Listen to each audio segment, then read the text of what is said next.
রাজ্যের মুখ্যমন্ত্রী মমতা ব্যানার্জি নিজেই চাইছেন রাজ্যে রাষ্ট্রপতি শাসন জারি হোক।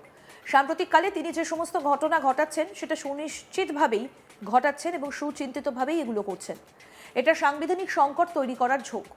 আজ তাক বাংলাকে দেওয়া একান্ত সাক্ষাৎকারে এই দাবি করেছেন সিপিএমের রাজ্যসভার সাংসদ বিকাশ রঞ্জন ভট্টাচার্য।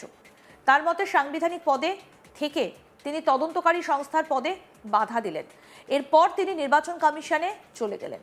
এরপর যেভাবে রাজ্য থেকে পুলিশ দিল্লি গেল, তিনি কি বাংলা ও দিল্লি পুলিশকে লড়াই বাঁধিয়ে দিতে চাইছেন? তিনি কি চান যাতে একটা সাংবিধানিক সংকট তৈরি হোক? সাংবিধানিক সংকট তৈরি হলে হয়তো রাষ্ট্রপতি শাসন হবে। তিনি পালিয়ে যাবার পথ খুঁজছেন। কি বলেছেন বিকাশ রঞ্জন ভট্টাচার্য, শুনবো। তাকে দেখা গেল গতকাল পুলিশের সঙ্গে বচসায় বারবার তারা জড়িয়ে পড়লেন। আজ একেবারে দেখা গেল নজিরবিহীনভাবে গতকাল রাতে দিল্লি পুলিশের পরেও বাংলা থেকে একটা বিপুল পরিমাণে পুলিশ নিয়ে যাওয়া হলো। সেই জন্যই দেখবেন আমি বলেছি যে সাম্প্রতিককালে যে সমস্ত ঘটনা তিনি ঘটাচ্ছেন খুব সুচিন্তিতভাবেই ঘটাচ্ছেন, সেটা প্রকৃতপক্ষে কিন্তু সাংবিধানিক সংকট তৈরি করার মতো ঝোঁক।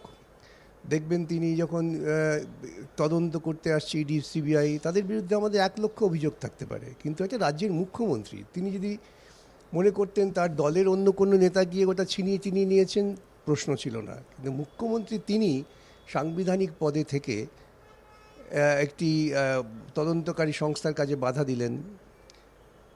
তিনি ইতিপূর্বে একই কাজ করেছেন। এখন তিনি ধুম করে চলে গেলেন নির্বাচন কমিশনের সঙ্গে দেখা করতে। তার তো উচিত ছিল নির্বাচন কমিশনকে ডেকে পাঠানো, তার যদি নির্দিষ্ট কোনো বক্তব্য থাকতো।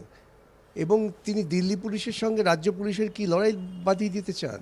রাজ্য পুলিশে অতিরিক্ত বাহিনী চলে গেল। অর্থাৎ তিনি এমন একটা পরিস্থিতি তৈরি করতে চাইছেন যাতে একটা সাংবিধানিক সংকট উপস্থিত হয়, এবং সাংবিধানিক সংকট উপস্থিত হলে তখন হয়তো রাষ্ট্রপতি শাসন হবে।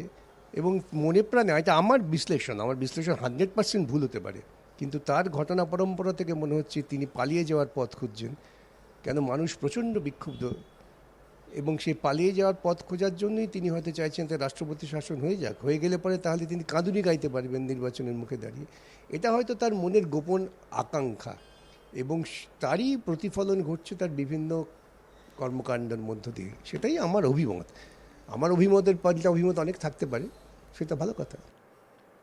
বিকাশ রঞ্জন ভট্টাচার্যের কথায় যেভাবে তিনি বাংলা থেকে এসআইআর এ ক্ষতিগ্রস্তদের নিয়ে গেলেন দিল্লিতে মুখ্য নির্বাচন কমিশনের কাছে, এটা আইনসম্মত থেকেও মর্যাদা সম্পন্ন নয়। একটা পদের একটা মর্যাদা আছে। তার মতে এসআইআর নিয়ে যে এত অশান্তি, এই অশান্তির মূল কারণ মমতা ব্যানার্জি। অনুপ্রবেশের তত্ত্ব মমতা ব্যানার্জি হাজির করেছেন। বিকাশবাবুর কথায় বিষবৃক্ষ তিনি রোপণ করেছেন। তখনও মমতা ব্যানার্জি বিজেপির সহযোগী ছিলেন, আজও ছদ্মবেশে বিজেপির সহযোগী। আমাদের প্রতিনিধি রাহি হালদারের সঙ্গে কথোপকথনে কি উঠে এলো, শুনবো। মর্যাদা সম্পন্ন নয়, আইন তো পরের কথা। একটা পদের তো মর্যাদা আছে। আসলে কি জানেন তো, যেটা কেউ এড়িয়ে যাওয়ার চেষ্টা করছেন, আজকে এই যে মানুষের জীবনে এসআইআর নিয়ে তো অশান্তি, এই অশান্তির মূল কারণ তো তিনি। আপনাদের মনে থাকতে পারে 2003-এ 2002-এ তো পশ্চিমবঙ্গের বুকে এসআইআর হয়েছিল, ওই এত তো উন্মাদনা হয়নি। তিনি হঠাৎ করে অনুপ্রবেশের তত্ত্বটা হাজির করলেন। অনুপ্রবেশের তত্ত্ব তিনি হাজির করেছেন, বৃক্ষ তিনি রোপণ করেছেন, এবং তার আজকে কুপরিণতি। তিনি তখনও বিজেপির সহযোগী ছিলেন, আজও তিনি বিজেপির ছদ্মবেশী সহযোগী। কিন্তু মাঝখান থেকে হলো কি, এই অনুপ্রবেশের নাম ব্যবহার করে এসআইআর তা দিয়ে সাধারণ মানুষকে তারা অনেক অশান্তির মধ্যে ফেলে দিলেন। সাধারণ মানুষের জীবনে একটা নিরাপত্তাহীনতা তৈরি করেছেন। দেখবেন মূল প্রশ্ন কি না, ওই অনুপ্রবেশ, নাগরিকত্ব, যার সঙ্গে ভোটার লিস্টের কোনো সম্পর্ক নেই, কিন্তু সেটাকে আগুন জ্বালিয়েছেন তিনি। আজকে তাই মুখ বাঁচাবার জন্য বা পিঠ বাঁচাবার জন্য তিনি এইসব নাটক করছেন। মুখ্যমন্ত্রী তিনি নিজে একটা পিটিশন দায়ের করেছেন ইডির বিরুদ্ধে, যেখানে যে ইডি বনাম যে আইপ্যাক যে সংঘাত, সেই সংঘাতের একটা নতুন মোড় নিতে চলেছে। আপনার কি অভিমত? ভালো কথা, তিনি পিটিশন করেছেন, তিনি তার বক্তব্য বলেছেন, সুপ্রিম কোর্ট বিচার করবে। যেহেতু এটা সুপ্রিম কোর্টের বিচারাধীন আছে, আমি কোনো মন্তব্য করব না। এই যে ইডি এবং যে আইপ্যাকের যে সংঘাত, যে সংঘাতে একেবারে মুখ্যমন্ত্রী তিনি ঘটনাস্থলে উপস্থিত হয়ে গেলেন, এই ধরনের ঘটনা তো এর আগে কার্যত আমাদের রাজ্যের মানুষ তো দেখেনি। ভুল করছেন, দেখেছেন রাজ্যের মানুষ। মনে থাকতে পারে আপনাদের যে চিট ফান্ড সারদা তদন্ত, যে তদন্ত সুপ্রিম কোর্টের নির্দেশে হয়েছে, এবং আপনারা ভুলে গেছেন সেই সুপ্রিম কোর্টে দিনের পর দিন মামলা হয়েছে। ওর তো চুরির টাকা আছে, লক্ষ লক্ষ কোটি কোটি টাকা খরচা করতে পারেন, কিন্তু যারা আমরা এদিকে মামলা করেছিলাম তাদের তো নিজেদের পকেটের পয়সা। কংগ্রেসের তখন আব্দুল মান্নান তিনি তো নিজের গ্যাট খরচা করে মামলা চালিয়েছেন, আমাদের নিয়ে গিয়েছেন। সুপ্রিম কোর্ট নির্দেশ দিল তদন্তে, সেই তদন্ত করবার জন্য যখন সিবিআই এলেন রাজীব কুমারকে প্রশ্ন করার জন্য, তিনি মুখ্যমন্ত্রী হিসেবে সেখানে গিয়ে তো একই রকম গুন্ডামি করেছেন, তদন্ত করতে দেননি। তিনি রাস্তায় বসে মন্ত্রিসভা করেছেন। এগুলো কি সাংবিধানিক পদে যারা আছেন তাদের উপযুক্ত কাজ? আমার তো মনে হয় ওর প্রত্যেকটা ভূমিকা প্রকৃতপক্ষে সংবিধান এবং সাংবিধানিক কাজ সম্পর্কে মানুষের অশ্রদ্ধা জাগাচ্ছে। এই রাজ্যের মুখ্যমন্ত্রী আর দেশের প্রধানমন্ত্রী, এদের প্রত্যেকের ভূমিকা মানুষের মনে সন্দেহ তৈরি করে দিচ্ছেন সাংবিধানিক কার্যকারিতা নিয়ে। সিপিআইএমের সাংসদ তথা আইনজীবী বিকাশ রঞ্জন ভট্টাচার্য তিনি মমতা বন্দ্যোপাধ্যায়কে একেবারে নিশানা করেছেন, আক্রমণ শানিয়েছেন। তিনি বলছেন রাজ্যের মুখ্যমন্ত্রী মমতা ব্যানার্জি নিজেই চাইছেন রাজ্যে রাষ্ট্রপতি শাসন জারি হোক। সাম্প্রতিককালে তিনি যে সমস্ত ঘটনা ঘটাচ্ছেন সেটা সুচিন্তিতভাবেই ঘটাচ্ছেন। এটা সাংবিধানিক সংকট তৈরি করার ঝোঁক। আজ তাক বাংলাকে দেওয়া একান্ত সাক্ষাৎকারে এই দাবি করলেন সিপিএমের রাজ্যসভার সাংসদ বিকাশ রঞ্জন ভট্টাচার্য। তার মতে সাংবিধানিক পদে থেকে তিনি তদন্তকারী সংস্থার পদে বাধা দিলেন। এরপর তিনি নির্বাচন কমিশনে চলে গেলেন।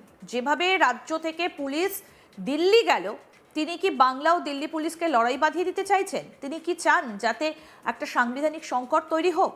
সাংবিধানিক সংকট তৈরি হলে হয়তো রাষ্ট্রপতি শাসন হবে, তিনি পালিয়ে যাবার পথ খুঁজছেন, বলছেন বিকাশ রঞ্জন ভট্টাচার্য।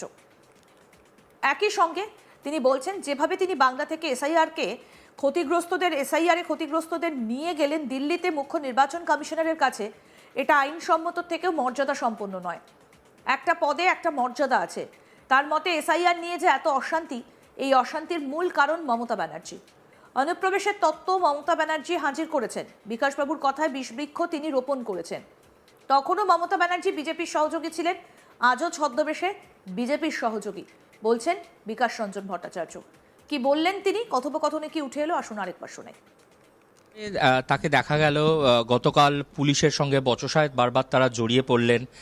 আজ একেবারে দেখা গেল নজিরবিহীনভাবে গতকাল রাতে দিল্লি পুলিশের পরেও বাংলা থেকে একটা বিপুল পরিমাণে পুলিশ নিয়ে যাওয়া হলো। সেই জন্যই দেখবেন আমি বলেছি যে সাম্প্রতিককালে যে সমস্ত ঘটনা তিনি ঘটাচ্ছেন খুব সুচিন্তিতভাবেই ঘটাচ্ছেন, সেটা প্রকৃতপক্ষে কিন্তু সাংবিধানিক সংকট তৈরি করার মতো ঝোঁক।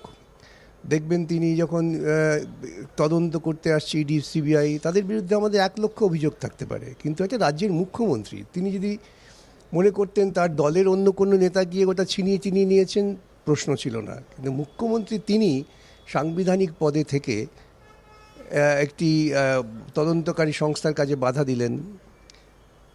তিনি ইতিপূর্বে একই কাজ করেছেন, এখন তিনি ধুম করে চলে গেলেন নির্বাচন কমিশনের সঙ্গে দেখা করতে। তার আরও আপডেট পেতে দেখতে থাকুন আজ তাক বাংলা। সাবস্ক্রাইব করুন, নোটিফিকেশন পেতে বেল বাটন অপশন প্রেস করুন।